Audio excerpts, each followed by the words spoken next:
Hey, you history students, hope you're doing well. Today we are continuing on with American foreign policy from 45 to 91. This is the second part dealing with containment. You're going to see that word a lot. So remember, containment. So we're dealing with the containment of communism. So when you see containment in U.S. history, this is going to be a U.S. policy dealing with communism. Now think, if you're trying to contain something, you're not going to overthrow it, you just don't want it to spread, okay? So it's going to keep communism from spreading further around the globe. We're not going to attempt to overturn it, but we're going to keep it from spreading. So, for example, there were communist rebels in Greece and Turkey during the Truman administration, and Truman is going to give them aid. That's going to become known as the Truman Doctrine, which means we will give aid to countries that are resisting armed takeover by communist forces. We're going to try to keep them from falling to communism. Okay, so we don't want to appease communists, don't want to make the same mistake that was made at the Munich conference that Hitler just kept pushing and pushing and pushing, so we're going to keep it from spreading right now. So the goal of the U.S. is to contain communism, and so a plan created by George C. Marshall, who is Truman's Secretary of State, he creates this plan that comes to be known the Marshall Plan. The goal is to keep communism contained and not let it spread to Western Europe. Western Europe had been torn up by World War II, and so when you have all the farms and the factories and all the infrastructure destroyed, it hurts the economy.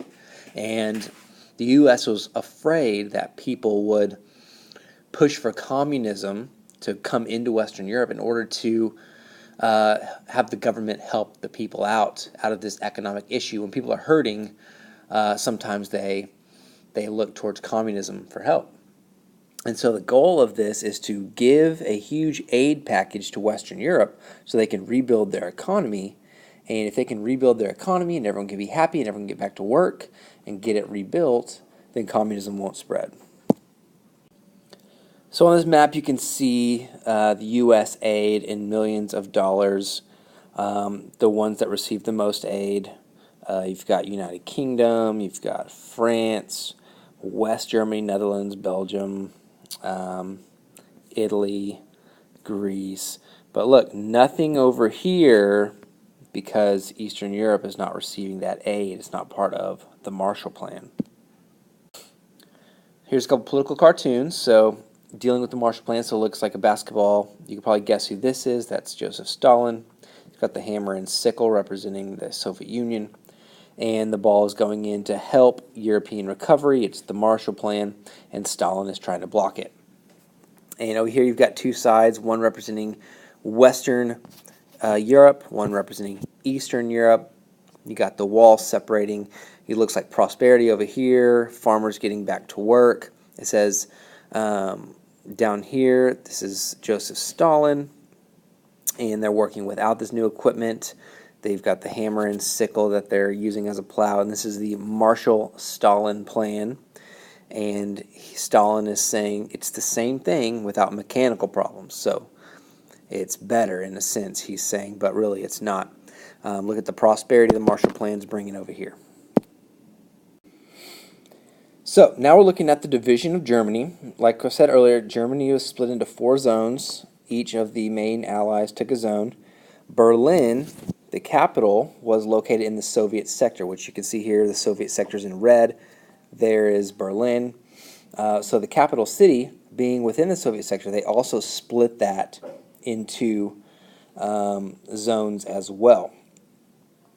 Ultimately, Britain, France, and the United States decided to merge their zones into a single state, into a single government called West Germany. And when these countries did that, the Soviet Union felt threatened that they were being ganged up on, and they responded by trying to completely take over the capital of Berlin by blockading it. They cut off all transportation by road and rail into Berlin, and they're going to try to close it off and take control of it. Here you can see the division. Notice Berlin's right here, and here's that map blown up where Berlin is then divided into the French zone, the British zone, the American zone, and the Soviet zone. But remember, they're trying to block off Berlin to push these allies out, and so they're cutting off transportation into Berlin.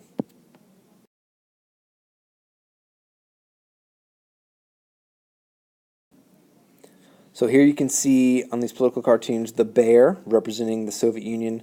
You can see he's closing down Berlin, trying to cut it off from people coming in. Notice the American flag, the French flag, and the British flag in Berlin because we did have troops in there. We did have citizens in there, and the Soviets are trying to cut it off. So what the U.S. did was fly over that blockade. This is what this political cartoon is looking at. You can see Western Germany over here, Eastern Germany and Berlin over here. And this is Truman flying over Stalin. And what they did is they did a massive airlift to supply Berlin. So the Allies did not want to abandon Berlin. So like I said, massive airlift. They're going to send in supplies, food, everything necessary to keep everyone in Western Berlin safe and supplied.